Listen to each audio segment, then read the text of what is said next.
அறநிலையத்துறை சார்பில் மதுரை கள்ளழகர் கோவில் மருதமலை கோவிலில் நாள் முழுவதும் அன்னதானம் வழங்கும் திட்டத்தை முதலமைச்சர் ஸ்டாலின் தொடங்கி வைக்கிறார். அந்த காட்சிகளை பார்க்கலாம்.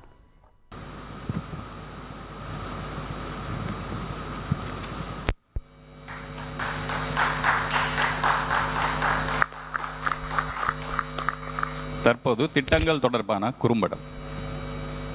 பெற திருக்கோயில்களுக்கு வருகை தரும் பக்தர்களின் வயிற்று பசிக்கும் உணவளிப்பதே அன்னதான திட்டமாகும். இத்திட்டத்தின் கீழ் 2 திருக்கோயில்களில் நாள் முழுவதும் 752. இது பற்றிய விவரங்களை செய்தியாளர் பாஸ்கரன் வழங்கிட கேட்கலாம். பாஸ்கரன், வணக்கம். இது தொடர்பான கூடுதல் விவரங்கள். இந்து சமய அறநிலையத்துறை சார்பில் மதுரை மாவட்டம் அழகர் கோவில், கள்ளழகர் திருக்கோவில், கோயம்புத்தூர் மாவட்டம் மருதமலை சுப்பிரமணிய சாமி திருக்கோவில்ல நாள் முழுவதும் அன்னதானம் வழங்கும் திட்டம் விரிவுபடுத்தப்படுகிறது. அதே நேரத்தில் பழனி தண்டாயுதபாணி சுவாமி திருக்கோயில் சார்பாக நடத்தப்படக்கூடிய தெருவுக்கு 4-5 பானிபூரி கடை இருந்தாலும் வருமானத்துக்கு மட்டும் பஞ்சமே இல்ல.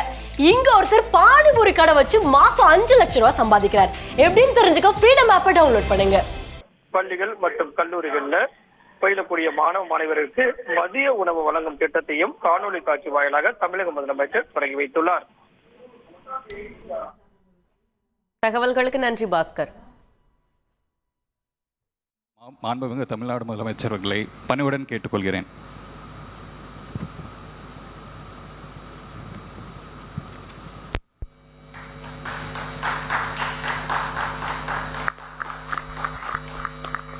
தற்போது திட்டங்கள் தொடர்பான குறும்படம்.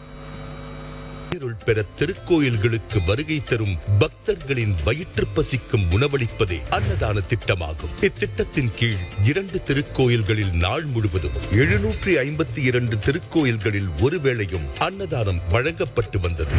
மாண்புமிகு தமிழ்நாடு முதலமைச்சர் அவர்கள் தலைமையிலான அரசு பொறுப்பேற்ற பின் அன்னதான திட்டத்தை விரிவுபடுத்தும் வகையில் 3 ஆண்டுகளில் திருச்செந்தூர், சமயபுரம், திருத்தணி, ராமேஸ்வரம், திருவண்ணாமலை, மதுரை, பெரியபாளையம், மேல்மலையனூர், ஆனைமலை என 9 திருக்கோயில்களுக்கு நாள் முழுவதும் அன்னதான திட்டம் விரிவுபடுத்தப்பட்டு மாண்புமிகு தமிழ்நாடு